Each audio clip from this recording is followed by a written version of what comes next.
오늘 주백성교회 큐티 본문은 야고보서 1장 1절에서 11절까지의 말씀입니다. 본문의 말씀 중에서 우리가 특별히 집중적으로 살펴볼 말씀은 2절에서 7절까지의 말씀입니다. 내 형제들아, 너희가 여러 가지 시험을 당하거든 온전히 기쁘게 여기라. 이는 너희의 믿음의 시련이 인내를 만들어내는 줄 너희가 알미라. 인내를 온전히 이루라. 이는 너희로 온전하고 구비하여 조금도 부족함이 없게 하려 함이라. 너희 중에 누구든지 지혜가 부족하거든 모든 사람에게 후히 주시고 꾸짖지 아니하시는 하나님께 구하라. 그리하면 주시리라. 오직 믿음으로 구하고 조금도 의심하지 말라. 의심하는 자는 마치 바람에 밀려 요동하는 바다 물결 같으니 이런 사람은 무엇이든지 주께 얻기를 생각하지 말라. 오늘 본문의 말씀을 통해서 우리가 생각해 봐야 할 주제는 우리가 시련의 때에 어떻게 반응해야 하는가입니다. 우리는 여러 가지 많은 시련을 겪으면서 살아갑니다. 살아가면서 아무 문제 없이, 염려 없이, 기도 제목 없이 살아간다는 것은 정말 불가능한 일입니다. 지금 문제가 해결되면 또 다른 문제가 생깁니다. 끊임없이 연속적인 문제 속에서 살아갑니다. 이런 문제들 속에서 우리는 우리 힘으로 해결할 수 없다는 것을 압니다. 우리의 지혜와 능력으로 해결할 수 없다는 것을 압니다. 그래서 이런 시련이 나를 연단하고 나를 겸손하게 만듭니다. 우리의 삶에 있는 이 많은 시련에 대해서 우리가 어떻게 반응해야 하겠습니까? 우리는 시련의 때에 온전히 기뻐하고 하나님께 믿음으로 기도해야 합니다. 우리는 시련의 때에 온전히 기뻐해야 합니다. 2절과 3절의 말씀에 보면 내 형제들아, 너희가 여러 가지 시험을 당하거든 온전히 기쁘게 여기라. 이는 너희 믿음의 시련이 인내를 만들어내는 줄 너희가 알미라. 야고보 사도는 예수님을 믿는 것 때문에 고난당하고 핍박당하는 시련이 온다고 할지라도 이것을 두려워해서 예수님을 떠나 피하지 말고 도망하지 말라고 가르칩니다. 오히려 이런 시험이 올 때, 이런 시련이 올 때 온전히 기뻐하라고 가르칩니다. 어떻게 이런 시련을 기뻐할 수 있을까요? 예수님을 믿는 것 때문에 고난당하고 핍박당하면 괴로워해야 하는 것이고 슬퍼해야 하는 것이 아닙니까? 그런데 야고보 사도는 오히려 기뻐하라고 가르칩니다. 왜냐하면 이런 시련을 통해서 우리의 인내가 생기고 자라기 때문이고, 이러한 인내는 우리가 성숙하여지고 더욱 온전해지는 열매를 맺게 할 것이기 때문입니다. 그래서 4절의 말씀에 보면 인내를 온전히 이루라. 이는 너희로 온전하고 구비하여 조금도 부족함이 없게 하려 함이라. 시련이라는 연단은 믿음을 더욱 단단하게 만들 뿐 아니라 우리의 인격과 성품까지도 믿음과 더불어 더 성숙하게 만들고 온전해지게 만듭니다. 이것은 돈을 주고도 살 수 없고 노력한다고 해서 쉽게 얻을 수 있는 것도 아닙니다. 이것은 오히려 시련이라는 연단의 과정을 통해서만 얻을 수 있는 귀하고 값진 보물입니다. 로마서 5장 3절과 4절의 말씀에 보면 바울도 야고보 사도와 동일하게 이렇게 말했습니다. 우리가 환난 중에도 즐거워하나니 이는 환난은 인내를, 인내는 연단을, 연단은 소망을 이루는 줄 알미로다. 사도 바울은 또 이렇게 가르치기도 했습니다. 골로새서 1장 24절의 말씀에 보면 나는 이제 너희를 위하여 받는 괴로움을 기뻐하고 그리스도의 남은 고난을 그의 몸된 교회를 위하여 내 육체에 채우노라. 사도 바울은 골로새 성도들을 위하여 받는 괴로움을 기쁘게 받는다고 말하고 있습니다. 성도들을 위하여 고난을 당하고 예수님 때문에 고난당하는 것은 오히려 기쁜 일이라고 말하면서 그리스도의 남은 고난을 자신의 육체에 채우는 일이라고 고백하고 있습니다. 어떻게 예수님 때문에 교회를 위하여 성도들을 위하여 당하는 고난이 그리스도의 남은 고난을 내 육체에 채우는 것이 되겠습니까? 예수님께서 십자가에서 당하신 고난이 충분하지 않아서 우리가 더 채워야 하는 것입니까? 예수님께서 우리의 죄를 대신 지시고 우리 대신에 죄값인 고난과 죽음을 십자가에서 당하셨습니다. 스스로 속죄제물 되시고 화목제물 되셔서 우리의 모든 죄를 용서하여 주셨고 하나님과 우리와의 관계를 화목하게 만드셨습니다. 우리의 죄를 용서하여 주시고 우리를 구원하여 주시는데 예수님이 당하신 고난과 죽음은 충분한 것입니다. 아무런 부족함이 없습니다. 그런데 부족한 것이 있다면 이 예수 그리스도의 십자가의 복음을 이 온 세상에 전하는 것뿐입니다. 하나님께서 예수 그리스도의 십자가의 복음을 이 세상에 전파하시길 원하시는데 이것이 어떻게 효과적으로 현실감 있게 전파될 수 있겠습니까? 그것은 그리스도인들의 고난을 통해서 효과적으로 현실감 있게 전파될 수가 있습니다. 하나님의 백성이 하나님 때문에, 하나님의 말씀 때문에 억울하게 고난을 당하고 핍박을 당하는 것이 예수 그리스도의 십자가의 고난을 생생하게 보여주는 것이 됩니다. 예수님도 의인으로서 아무 죄가 없이 우리의 죄를 대신 지시고 우리 대신에 고난당하시고 십자가에 못 박혀 돌아가셨습니다. 그리스도의 고난과 죽음은 하나님을 위한 것이었고 하나님의 말씀을 이루기 위해서였고 우리를 위해서 당하는 고난이었습니다. 마찬가지로 그리스도인들도 하나님을 위하여 하나님의 말씀을 이루기 위하여 교회와 성도들을 위하여 고난을 당한다면, 심지어 순교를 당한다면 이것은 2000년 전에 예수 그리스도의 고난과 죽음을, 십자가의 복음을 생생하게 직접 우리의 몸으로 보여주는 것이 됩니다.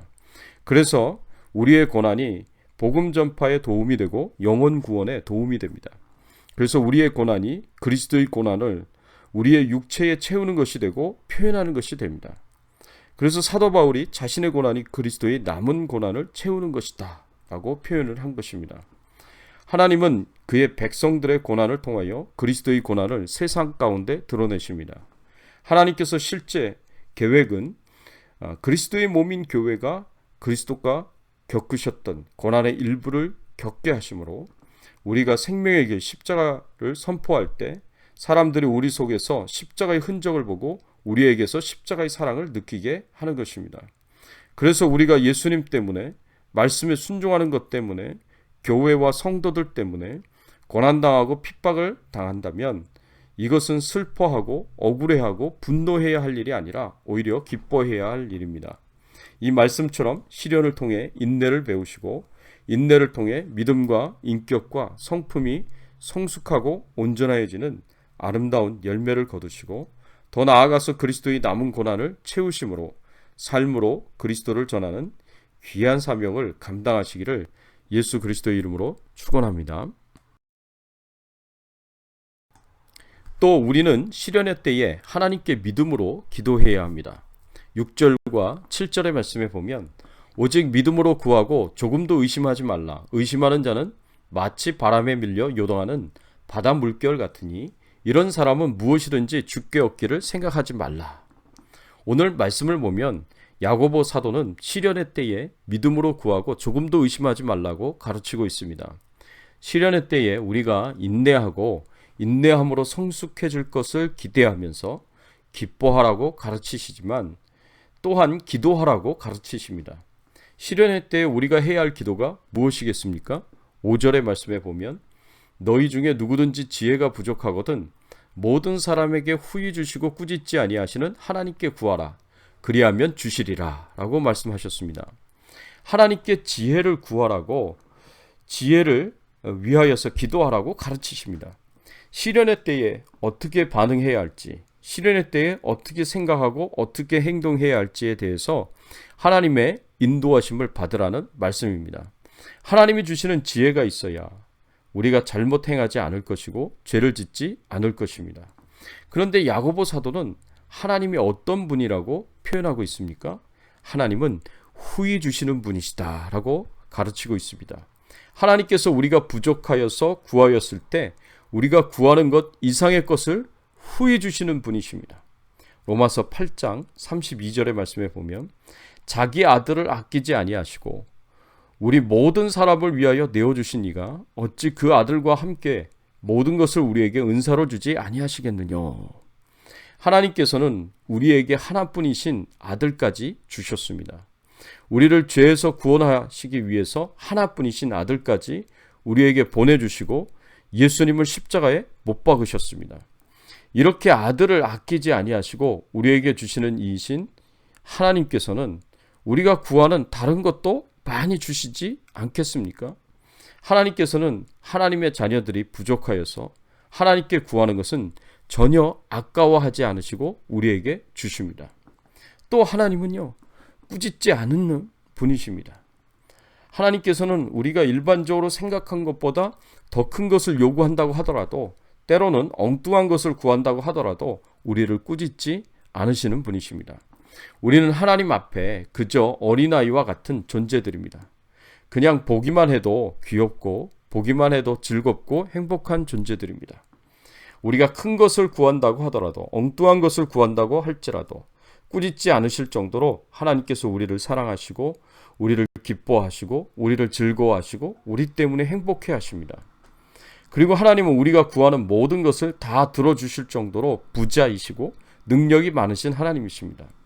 하나님께서는 우리가 하나님께 구하기만 하면 아까워하지 않으시고 우리가 구하는 것 이상으로 주실 것이고, 주시되 우리를 꾸짖지 않으시고 인자하시고 능력이 많으신 하나님이십니다. 이런 하나님께서 고난 중에, 시련 중에 이 고난과 시련을 이길 수 있는 지혜를 우리가 구하였을 때 주시지 않으시겠습니까? 당연히 주실 것입니다. 그래서 우리는 믿음으로 구하기만 하면 됩니다. 의심 없이 하나님이 주실 것이라는 믿음으로 구하기만 하면 됩니다. 사랑하는 성도 여러분, 시련이 올 때 절대로 혼자 당하는 것이 아닙니다. 시련의 시작부터 끝날 때까지 내내 하나님이 함께 해주시고 하나님께서 우리를 도우시고 지키신다는 이 사실을 굳게 믿으시기 바랍니다. 하나님이 지키시고 돌보신다는 이 믿음을 가지시고 시련을 통해서 얻을 수 있는 모든 유익을 다 얻으시기를 바랍니다. 야고보 사도가 사도 바울이 가르치는 것처럼 시련은 인내를 가져오고 인내는 연단을, 연단은 우리의 믿음과 인격과 성품을 성숙시키고 온전하게 만들어줍니다. 더 나아가서 하나님께서는 이 시련을 예수 그리스도를 전하는 중요한 전도의 수단으로 삼으십니다. 또한 시련의 때에 기도하면 시련을 인내하고 극복할 수 있는 지혜를 하나님께서 주십니다. 그래서 하나님이 주신 지혜로 넉넉하게 시련을 참고 견디고 인내하면서 승리할 수 있습니다. 그래서 시련이 힘들지만 이것을 통해서 얻을 유익을 기대하고 소망하면서 오히려 기뻐할 수 있는 은혜와 축복이 있기를 예수님의 이름으로 축원합니다. 함께 기도하겠습니다. 하나님, 오늘 말씀을 통해서 시련의 때에 우리가 온전히 기뻐하고 하나님께 믿음으로 나아가 기도해야 한다는 것을 가르쳐 주시고 교훈하여 주시니 감사를 드립니다.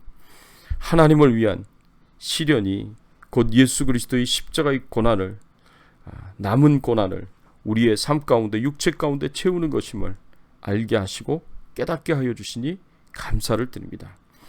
시련의 때에 어떻게 할지 몰라 절망 가운데서 하나님을 바라보며 하나님께서 주시는 그 지혜를 구하였을 때 하나님께서 우리에게 지혜를 후히 주시고 꾸짖지 않는 그 지혜를 허락하여 주신다고 말씀해 주시니 감사를 드립니다. 하나님의 은혜에 감사하고 시련의 때를 항상 잘 이겨나갈 수 있는, 믿음으로 극복할 수 있는 저희들 신앙이 되게 하여 주시옵소서. 코로나19 바이러스로부터 안전하게 하여 주시옵시고 저희 가정과 자녀들과 생업을 지켜 보호하여 주시고 연약한 가운데 있는 성도님들 하나님 다 치료하여 주시고 회복시켜 주시고 건강하게 하여 주시옵소서.